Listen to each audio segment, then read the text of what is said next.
और ट्रंप एक ऐसे सदर हैं दोस्तों जो कन्विक्टेड है, वो हश मनी केस हो या उसके अंदर 30 के अराउंड मुख्तलिफ फेलोनीज के अंदर वो इन्वॉल्व है। इंतहाई अहम किस्म की पॉलिसीज मुतारफ करवाई है, 80 के around presidential executive orders pass किए इमिग्रेशन के हवाले से, और इसको रोकने के लिए उसने अमेरिका के अंदर नेशनल इमरजेंसी लागू की है। From now on America will be a different country, क्योंकि मैं आ चुका हूँ अमेरिका के अंदर 2 जेंडर्स हैं, सिर्फ 2, एक है मेल और दूसरा है फीमेल।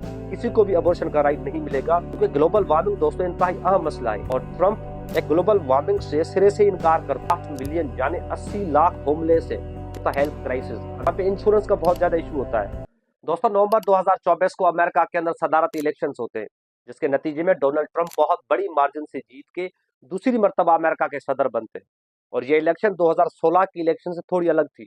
अलग इस लिहाज से है दोस्तों कि 2016 वाली इलेक्शन थोड़ी कंट्रोवर्शियल थी, लेकिन ये इलेक्शन कंट्रोवर्शियल नहीं थी। ये इलेक्शन इसलिए भी अलग है दोस्तों क्योंकि इसके अंदर डोनाल्ड ट्रंप ने ना सिर्फ इलेक्टोरल वोट्स जीते हैं, बल्कि उसके साथ साथ पॉपुलर वोट भी जीता है बहुत बड़े मेजोरिटी में, जिसके नतीजे में डोनाल्ड ट्रंप ने अमेरिकन पार्लियामेंट यानी उसके दोनों हाउस, सेनेट और उसके हाउस ऑफ रिप्रेजेंटेटिव, इन दोनों हाउस में भी मेजोरिटी पाई है। इसके अंदर भी अब रिपब्लिकन पार्टी की मेजोरिटी है। और ट्रंप एक ऐसे सदर हैं दोस्तों जो कन्विक्टेड है, जो क्रिमिनल चार्जेस के अंदर क्रिमिनल पाए गए। अमेरिकन कोर्ट्स ने उसको क्रिमिनल ठहराया है, उसको दोषी पाया है मुख्तलिफ केसेस के अंदर, वो हश मनी केस हो या उसके अंदर 30 के अराउंड मुख्तलिफ फेलोनीज के अंदर वो इन्वॉल्व है। उसके साथ साथ वो फेडरल डॉक्यूमेंट्स रिवेलेशन के मुतालिक भी उसके ऊपर क्रिमिनल चार्जेस थे। लेकिन सारी सूरत हाल के बावजूद भी दोस्तों डोनाल्ड ट्रंप अमेरिका के सदर बन जाते हैं। और कुछ दिन पहले एक इनॉग्रेशन सेरेमनी होती है, जिसके अंदर बुनियादी तौर पे उसने इंतहाई अहम किस्म की पॉलिसीज मुतारफ करवाई है। ऐसी रिजिड और ड्रास्टिक किस्म की पॉलिसीज इंट्रोड्यूस करवाई है जिसका ना सिर्फ अमेरिकन सोसाइटी को इम्पैक्ट है, बल्कि पूरी दुनिया के ऊपर वो असरअंदाज करेंगी। क्योंकि अमेरिका एक ऐसी कंट्री है दोस्तों जिसके अंदर इस तरह की अगर चेंज आए, इस तरह की जो पॉलिटिकल जो पैराडाइम शिफ्ट होगी, वो बुनियादी तौर पे पूरी दुनिया को इम्पैक्ट करेगी। ग्लोबल इंप्लीकेशंस होते हैं उसके। और आज के इस वीडियो के अंदर हम उन्हीं पॉलिसीज के ऊपर बात करते हैं, कौन सी पॉलिसीज ट्रंप ने लाई है और कौन सी ऐसी पॉलिसीज है जो उसको लानी चाहिए थी, जिसके ऊपर बात करनी चाहिए थी, लेकिन उसको नजरअंदाज किया गया।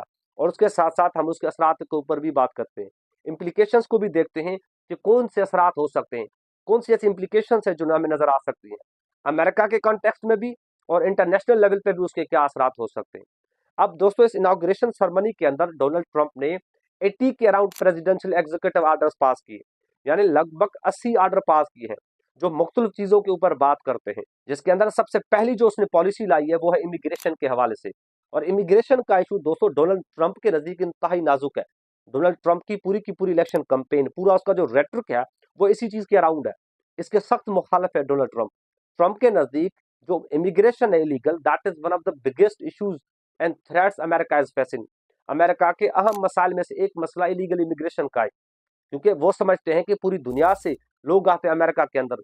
इलीगल इमिग्रेंट्स जो है वो अमेरिका के अंदर एंटर होते हैं, अमेरिकन के इंडिजिनस लोगों के जॉब्स को जो है वो ऑक्यूपाई करते हैं, उनको बेरोजगार बनाते हैं, यहाँ पे क्रिमिनल एक्टिविटीज करते हैं, ड्रग्स बनते हैं, स्मगलिंग करते हैं यहाँ पे। उसके साथ साथ अमेरिकन सोशल फैब्रिक को भी खराब करते हैं। तो ये जो इलीगल इमिग्रेशन है, दैट इज थ्रेट, वो एक खतरा है। और इसको रोकने के लिए उसने अमेरिका के अंदर नेशनल इमरजेंसी लागू की है। मैक्सिको बॉर्डर के अराउंड उसने बुनियादी तौर पे मिलिट्री डिप्लॉय की है। 10,000 के करीब उसने मिलिट्री पर्सनल जहाँ पे जो है वो नाफिज किए हैं, वहां पे तैनात किए हैं, ताकि इस फिजिकल बैरियर क्रिएट किया जा सके। इलीगल इमिग्रेशन जो हो रही है खासतौर पे मैक्सिको के बॉर्डर के अराउंड, उसको रोका जाए। क्योंकि मैक्सिको बॉर्डर से दोस्तों सबसे ज्यादा अमेरिका के अंदर इलीगल इमिग्रेशन होती है। मैक्सिकन लोग जो है वो अमेरिका के अंदर एंटर होते हैं, क्योंकि वो पोरस बॉर्डर है, इतनी मजबूत कोई फिजिकल बैरियर मौजूद है नहीं। तो वहां पे इमरजेंसी लागू की है ताकि इलीगल इमिग्रेंट्स जो आ रहे हैं मैक्सिको से अमेरिका के अंदर, उनको रोका जा सके। और उसी के साथ साथ दोस्तों जो अमेरिका के अंदर बर्थ सिटीजनशिप का राइट था, उसको भी उसने खत्म कर दिया है। यानी पहले ये था कि कोई भी बच्चा अगर अमेरिका के अंदर पैदा होगा तो उसको ऑटोमेटिक सिटीजनशिप मिलती थी, यानी वो शहरी बन जाता था। कोई फर्क नहीं पड़ता था कि उसके पेरेंट्स इलीगल इमिग्रेंट से या लीगल इमिग्रेंट से, उसको ऑटोमेटिक सिटीजनशिप थी। लेकिन अब ऐसा नहीं होगा, क्योंकि उसने उस पॉलिसी को रिवर्स किया है। अब किसी भी किस्म की ऑटोमेटिक सिटीजनशिप नहीं दी जाएगी, ताकि इस इलीगल इमिग्रेशन को जो है वो रोका जा सके। और इसी के मुतालिक उसने अपनी जो फार्मर उसकी गवर्नमेंट थी बाइडेन की, उसके ऊपर भी कड़ी तनकीद की है। उसको भी क्रिटिसाइज किया है कि उन्होंने इस तरह के इलीगल इमिग्रेंट्स को जो है वो सेफ हेवंस प्रोवाइड किया है, इसको प्रोवाइड किया जगह अमेरिका के अंदर at the pretext of American people. America के लोगों के हुकूक के बेस पे उनको जो है वो राइट्स प्रोवाइड किया है। हमारे लोगों की सिक्योरिटी थ्रेट हो रही थी, खतरे में जा रही थी, ड्रग्स यहाँ पे आ रहे थे, अमेरिकन लोग ड्रग्स के एडिक्ट होते जा रहे थे इलीगल इमिग्रेशन की वजह से। लेकिन स्टिल ये बाइडेन जो है वो उनको स्पेस दे रहा था, उनकी सेफ हेवंस प्रोवाइड कर रहा था। लेकिन आज के बाद क्योंकि मैं आ चुका हुआ हूँ, ट्रंप कहते हैं इस तरह की कोई चीज नहीं होगी, from now on America will be a different country, ये वो क्लेम करते हैं। दूसरी वो जो पॉलिसी दोस्तों इंट्रोड्यूस करवाते हैं वो है टैरिफ इम्पोजिशन के हवाले से। अब टैरिफ बुनियादी तौर पे एक टैक्स है जो कोई भी कंट्री दूसरे कंट्री से आने वाले जो गुड्स और प्रोडक्ट्स होते हैं उनके ऊपर इम्पोज करते हैं। और ये जो टैरिफ की इंजीनियरिंग है ये भी डोनाल्ड ट्रंप ज्यादातर यूज करते हैं। अपने इलेक्शन कैंपेन में भी इसको जो है वो रेटरिक के तौर पर इस्तेमाल किया। कंट्रीज को इन्फ्लुएंस और थ्रेटन करते हैं कि कोई भी चीज अगर इस तरह से हुई तो वो इतनी परसेंट टैरिफ इंक्रीज कर देंगे, इतनी परसेंट टैक्स जो है वो इम्पोज कर देंगे। और अपने अमेरिका फर्स्ट वाले प्लान को मटेरियलाइज करने के लिए उसने पूरी मुख्तलिफ कंट्रीज जो है उनके ऊपर टैरिफ इंक्रीज करने की कोशिश की है कि इतनी परसेंट जो है वो टैरिफ इंक्रीज की जाएगी ताकि जो रेवेन्यू कलेक्ट हो वो अमेरिकन लोगों के ऊपर खर्च किया जाए। इसके कॉन्टेक्स्ट में अब उसने 20 to 25% टैरिफ इंक्रीज की है कनाडा और मेक्सिको के ऊपर, 10 to 20% इंडिया के ऊपर, दो के इंडिया उसका एक क्लोज अलाय है। उसी के साथ साथ सबसे अहम दोस्तों के 60% के अराउंड उसने चाइनीज गुड्स के ऊपर टैक्स इम्पोजिशन की बात की है। यानी कोई भी चाइनीज गुड्स अगर अमेरिका के अंदर आएंगे तो उनके ऊपर 60% टैरिफ इम्पोज होगा। This is a very huge percentage. अब पाकिस्तान के कॉन्टेक्स्ट में ट्रंप ने कोई विजिबल और वाज़ेह तौर पे तो इस तरह की टैरिफ की इंक्रीज की बात नहीं की कि पाकिस्तान के ऊपर भी इतनी टैरिफ इंक्रीज की जाएगी, लेकिन इट सीम्स लाइकली, ये समझ आ रही है कि पाकिस्तान भी इस टैरिफ इंक्रीज की अम्ब्रेला अम्ब्रेला के अंदर आ सकता है। पाकिस्तान के ऊपर भी जो टैरिफ है उसको भी बढ़ाया जा सकता है, क्योंकि इंडिया अगर क्लोज अलाय होने के बाद भी उसके ऊपर टैरिफ लग सकती है तो पाकिस्तान के ऊपर भी ऑब्वियसली लग सकती है, क्योंकि पाकिस्तान के ताल्लुकात अमेरिका के साथ उतने खास और दोस्ताना तो है नहीं। So it is very likely कि पाकिस्तान भी इस एम्बिट और पर्व्यू के अंदर आ जाए। तीसरी जो अहम पॉलिसी दोस्तों ट्रंप ने इंट्रोड्यूस की है एग्जीक्यूटिव ऑर्डर के जरिए वो है सोशल कॉन्टेक्स्ट में, यानी अमेरिकन सोशल फैब्रिक के अंदर। अगर मैं आसान अल्फाज को कहूं तो ट्रंप बुनियादी तौर पर कहते हैं कि आपके जो एलजीबीक्यूटी है, आपके लेस्बियन, बायोसेक्सुअल, गे, जो ट्रांसजेंडर कम्युनिटी है, उनकी आइडेंटिटी को मानने से इनकार किया है कि इस तरह की कोई आइडेंटिटी नहीं है अमेरिका के अंदर। अमेरिका जो है वो अमेरिका के अंदर अगर आप उसकी तकरीर सुने, इनॉग्रेशन सेरेमनी की स्पीच सुने तो वो वाज़ेह तौर पे कहते हैं, बड़े ही क्लियर अंदाज में कहते हैं कि अमेरिका के अंदर दो जेंडर्स हैं, सिर्फ दो, एक है मेल और दूसरा है फीमेल। इसके अलावा कोई भी सेक्स अमेरिका के अंदर एग्जिस्ट नहीं करती। जो भी इसके अलावा सेक्स एग्जिस्ट करेगी, जेंडर पाया जाएगा अमेरिका के अंदर, फिर चाहे वो लेस्बियन हो, गे हो, बायोसेक्सुअल हो, ट्रांसजेंडर हो, वो सारे आर्टिफिशियल है, वो सारे आर्टिफिशियली बनाए गए, जिसका ना नेचर के साथ ताल्लुक है और ना ही उसका अमेरिकन समाज के, अमेरिकन फैमिली स्ट्रक्चर है, जो फैमिली सिस्टम है उसके साथ ताल्लुक है।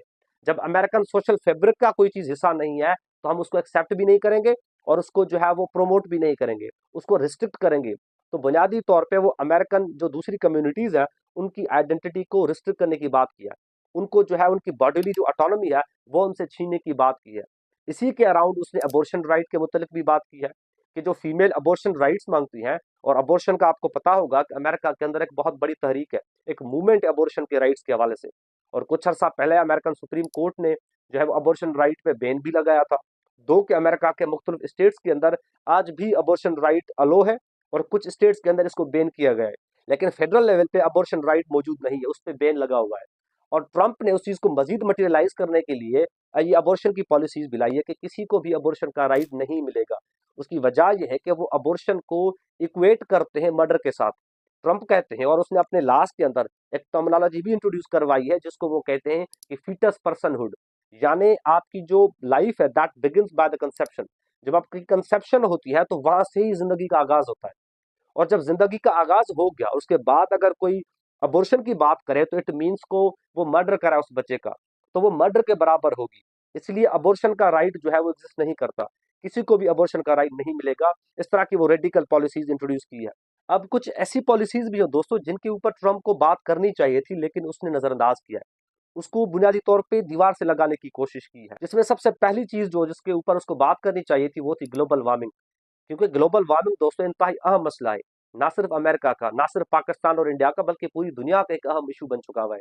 इसके असरात पूरी दुनिया को देखने को मिलते हैं, खास तौर पे हमारे जैसे थर्ड वर्ल्ड कंट्रीज, जो डेवलपिंग नेशंस हैं, जिसमें पाकिस्तान, बांग्लादेश, इंडिया, श्रीलंका या जो साउथ एशियन कंट्रीज आते हैं, उसके ऊपर ज्यादा इंप्लीकेशंस होते हैं, ज्यादा असरात होते हैं।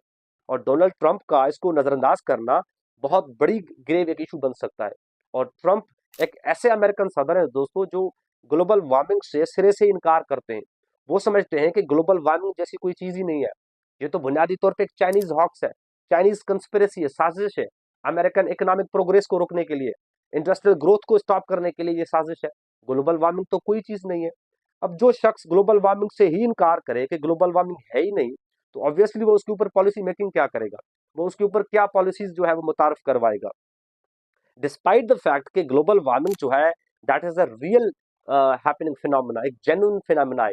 दुनिया के बहुत एक सब्सटेंशियल अमाउंट ऑफ जो क्लाइमेटोलॉजिस्ट हैं वो अग्री करते हैं कि ग्लोबल वार्मिंग इज हैपनिंग, एक अहम इशू है। हमें देखने को मिलते हैं प्रैक्टिकल इंप्लीकेशंस और असरात उसके ऐसे हैं जो हमें बताते हैं कि global warming is a genuine issue.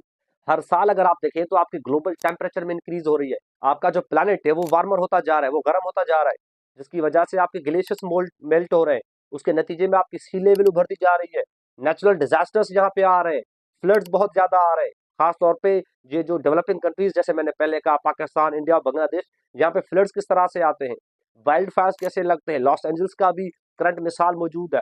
इस सारी चीजों के बाद भी उसको नजरअंदाज करना एक बहुत बड़ा अहम मसला हो सकता है। और डोनाल्ड ट्रंप की पॉलिसी वैसे भी ऐसी ही रही है कि वो एंटी ग्लोबल वार्मिंग काम करते हैं, जिस तरह से वो एंटी इमिग्रेशन की पॉलिसी के मुतालिक है, इनसे रेडिकल पॉलिसी है उसकी ग्लोबल वार्मिंग के हवाले से भी। और उसी के चलते उसने जो पेरिस अकॉर्ड था क्लाइमेट के हवाले से, उसको भी विथड्रॉ किया था, उसको भी छोड़ दिया था। दूसरी अहम पॉलिसी दोस्तों जिसके ऊपर उसको नजर डालनी चाहिए थी, जिसके ऊपर बात करनी चाहिए थी, एज ऑफ नाउ उसने उसके ऊपर बात नहीं की, वो है हाउसिंग स्कीम का। अब हाउसिंग स्कीम दोस्तों अमेरिका के अंदर एक बहुत बड़ा मसला बन चुका है, बहुत बड़ा इशू है। अब लाखों के तादाद में अमेरिकन लोग ऐसे हैं जिनके पास घर नहीं है, दे आर होमलेस, वो फुटपाथ और सड़कों पे सोते हैं। इट माइट साउंड स्ट्रेंज कि अमेरिकन लोगों के पास घर नहीं है, अमेरिकन गरीब है कि उनके पास छत नहीं है सोने को, लेकिन इट इज ट्रू, लोगों के पास नहीं है। और डेटा के मुताबिक 8 मिलियन यानी 80 लाख ऐसे अमेरिकन ने जो होमलेस है, जिनके पास घर मौजूद नहीं है। और इस ग्रेव इशू को नजरअंदाज करना अमेरिकन कॉन्टेक्स्ट में बहुत बड़ा मसला है अमेरिकन लोगों के लिए। अमेरिकन जो सोसाइटी है वहां पे जो खास तौर पे जो लोअर इनकम कम्युनिटीज है उनके लिए बहुत बड़ा मसला है। आज भी अमेरिका की जो लोअर इनकम कम्युनिटीज है वो अपनी 50 to 60% इनकम हाउसिंग के ऊपर खर्च करते हैं, हाउसिंग के ऊपर जो है वो उसको स्पेंड करते हैं।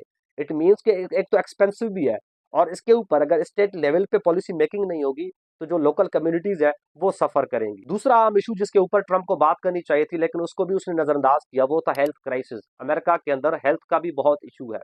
हेल्थ का इशू इस तरह से दोस्तों क्योंकि अमेरिका के अंदर पहली बात तो ये कि वहाँ पे जो हेल्थ है वो बहुत एक्सपेंसिव है, महंगी है। हर इंसान, हर लोअर कम्युनिटी के जो लोग हैं वो हेल्थ को अफोर्ड नहीं कर पाते, अफोर्डेबिलिटी बहुत कम है वहाँ पे। और डेटा के मुताबिक बहुत से जो लोग हैं वो आज भी डॉक्टर्स की तरफ से प्रिस्क्राइब जो मेडिसिन होती है, जो ड्रग्स होते हैं, वो उसको अफोर्ड नहीं कर पाते, उसको खरीद नहीं कर सकते क्योंकि उनके पास इतना पैसा ही नहीं होता, इतनी इनकम ही नहीं होती। वहाँ पे हेल्थ की जो मेडिसिन है वो इतनी ही महंगी है। उसी के साथ साथ ये भी मसला है अमेरिका के अंदर कि अमेरिका के जो हेल्थ सेक्टर है वो इंतहाई ज्यादा प्राइवेटाइज्ड है। वहाँ पे इंश्योरेंस का बहुत ज्यादा इशू होता है। प्राइवेट जो कंपनीज है उनकी इंश्योरेंस की बहुत कॉम्प्लेक्सिटीज होती हैं, पेचीदगियां होती हैं, जिसकी वजह से जो लोकल लोग होते हैं, आम लोग होते हैं, वो सफर करते हैं, उनको समझ ही नहीं आती, जिसके नतीजे में नेगेटिव हेल्थ जो आउटकम्स हमें देखने को मिलते हैं। अब बात करते हैं इम्प्लीकेशंस के ऊपर कि इन पॉलिसीज का असरात क्या होंगे, अमेरिका के ऊपर भी और दुनिया के ऊपर भी क्या इम्प्लीकेशंस होंगी। अब सबसे पहले दोस्तों अगर हम इमिग्रेशन की असर की बात करें, इम्पैक्ट की बात करें, तो इमिग्रेशन का सबसे बड़ा असर तो अमेरिका के खुद के ऊपर पड़ेगा। वो इस तरह से पड़ेगा दोस्तों कि अमेरिका की दो सेक्टर्स, हेल्थ सेक्टर और एग्रीकल्चर सेक्टर, ये दो ऐसे सेक्टर है अमेरिकन इकोनॉमी के जिसमें सबसे ज्यादा जो लेबर फोर्स है वो इलीगल इमिग्रेंट्स की है। वहां पे इलीगल इमिग्रेंट्स की फोर्स सबसे ज्यादा है। 40 to 50% जो अनडॉक्यूमेंटेड वर्कर्स हैं इन दोनों सेक्टर्स के अंदर वो इलीगल इमिग्रेंट्स है। और इमिग्रेशन की पॉलिसी ला के इमिग्रेंट्स को वापस भेजना, दैट मीन्स कि अमेरिका के इन दोनों सेक्टर्स के अंदर लेबर फोर्स की शॉर्टेज हो सकती है। जब लेबर फोर्स की शॉर्टेज होगी इट मीन्स कि अमेरिका के ये दो सेक्टर सफर कर सकते हैं, इनके अंदर मसला आ सकता है। दूसरी जो अहम इम्प्लीकेशन आ सकती है दोस्तों हेल्थ के कॉन्टेक्स्ट में कि डोनाल्ड ट्रंप ने अपनी इस जो हेल्थ इंश्योरेंस का माहौल है, जो हेल्थ का सेक्टर है, उसको इतना प्राइवेटाइज किया है, इंश्योरेंस जो प्राइवेट कंपनीज है उनकी इंश्योरेंस को इतना मजबूत किया है, प्राइवेट एक्सपेंशन जो है वो की है, उसके भी असरात हो सकते हैं नेगेटिव, क्योंकि अमेरिका के हेल्थ सेक्टर पहले ही अनअफोर्डेबल है, आम लोग उसको अफोर्ड नहीं कर पाते। इस तरह की कॉम्प्लेक्सिटीज मजीद मसला बनाएंगी, खास तौर पे वहां पे जो लोअर इनकम कम्युनिटीज है वो कम्युनिटीज जिनकी इनकम उतनी खास नहीं है, उन जिनकी सैलरी उतनी मजबूत नहीं है, वो ज्यादा सफर करेंगी। जिसका नतीजा ये होगा ऑब्वियसली कि वहाँ पे हेल्थ के आउटकम जो है वो पॉजिटिव नहीं होंगे, वहाँ पे मसाइल होंगे हेल्थ के रिलेटेड। और एक मसला ये भी हो सकता है कि डोनाल्ड ट्रंप ने दोस्तों हेल्थ के कॉन्टेक्स्ट में ऑब्वियसली कि WHO यानी वर्ल्ड हेल्थ ऑर्गेनाइजेशन से भी विथड्रॉ किया है। उसका मतलब ये हुआ कि उसने पॉलिटिकल रीजंस ऑब्वियसली के इसने नाकाम किया है, ये चाइनीज इन्फ्लुएंस के अंडर ऑपरेट करती है, उसके नतीजे में उसने वहां से भी विथड्रॉ किया है। अब WHO जैसी ऑर्गेनाइजेशन से विथड्रॉ किया है, दैट मीन्स अब इसके भी इम्प्लीकेशंस होंगे, ना सिर्फ अमेरिका के ऊपर बल्कि पूरी दुनिया के ऊपर भी। क्योंकि अब अमेरिका उसको फंडिंग नहीं देगा, कोलाबोरेशन स्टॉप हो गई, अब उसको पॉलिटिकल सपोर्ट नहीं देगा, बल्कि पॉलिटिकल मैनोवरिंग होगी। अब इसका भी एक असर पड़ेगा अमेरिका के ऊपर भी और पूरी दुनिया के हवाले से भी हेल्थ इश्यूज को सॉल्व करने के कॉन्टेक्स्ट में। तीसरी दोस्तों जो आम इम्प्लीकेशन आ सकती है वो आ सकती है आपके इकोनॉमिक कॉन्टेक्स्ट के अंदर। अब ट्रंप ने चूंकि टैरिफ इंक्रीज की बात की है मुख्तलिफ कंट्रीज के ऊपर, तो जाहिर है वो भी रिएक्शन में टैरिफ इंक्रीज करेंगी, वो भी आपकी जो अमेरिकन गुड्स है उनके ऊपर टैरिफ इंक्रीज करेंगे, उन पे टैक्स इम्पोज करेगी, खासतौर पे चाइना। जिसका नतीजा ये होगा कि अब इकोनॉमिक जो कंपटीशन है, जो सेंस ऑफ कंपटीशन है वो मजीद बढ़ेगा, मजीद जो स्ट्रेस है, जो पोलराइजेशन है वो इंक्रीज होगी। अब इकोनॉमिक फ्रंट्स पे वार जो है वो मजीद मजबूत होगी। इंडिया भी ऑब्वियसली रिएक्ट करेगी और भी यूरोपियन कंट्रीज भी उसके ऊपर रिएक्ट करेंगी। तो this is something that can have obviously negative implications. जब ये दो सुपर पावर चाइना और अमेरिका के अंदर इकोनॉमिक कॉन्टेक्स्ट में इतनी कंपटीशन होगा जिसके असरात ग्लोबल होंगे, यानी इन्फ्लेशन जो है वो ग्लोबली बढ़ेगी, हमारे जैसे कंट्रीज के ऊपर भी नेगेटिव असरात पड़ेंगे, जहां पे जो नॉर्मल लोग हैं, आम लोग हैं, वो भी सफर करेंगे क्योंकि इन्फ्लेशन बढ़ेगी, इन्फ्लेशन का माहौल जो है वो नेगेटिव असर क्रिएट करेगा। चौथा जो असर है दोस्तों वो है सोशल कॉन्टेक्स्ट के अंदर। अब जाहिर है जब आपने अपने समाज को कि एक बहुत बड़े पॉपुलेशन को ही नजरअंदाज किया, अमेरिका एक ऐसी कंट्री है दोस्तों जहाँ पे गे, लेस्बियन, ट्रांसजेंडर कम्युनिटी बहुत ज्यादा पाई जाती है, एक बहुत इनका नंबर है वहां पे। इतने बड़े नंबर को, इतने बड़े जेंडर को, आइडेंटिटी को आप अगर नजरअंदाज करो इस बुनियाद पे कि अमेरिका के अंदर सिर्फ दो जेंडर्स हैं, इसके अलावा कोई आइडेंटिटी नहीं है, इसके भी ऑब्वियसली नेगेटिव इंप्लीकेशंस पड़ेंगे। अमेरिका के अंदर इट इज लाइकली कि एक सोशल पोलराइजेशन का सेंस क्रिएट हो, जहाँ पे अब जो सोसाइटी है वो डिवाइड हो, क्योंकि आप एक बहुत बड़ी पॉपुलेशन को जो है वो नजरअंदाज कर रहे हो, उनकी बॉडीली ऑटोनॉमी उनसे छीन रहे हो, उनकी आइडेंटिटी उनसे छीन रहे हो, उनकी फ्रीडम को जो है वो कर्टेल करने की बात करते हो, उसके भी ऑब्वियसली नेगेटिव असरात होंगे।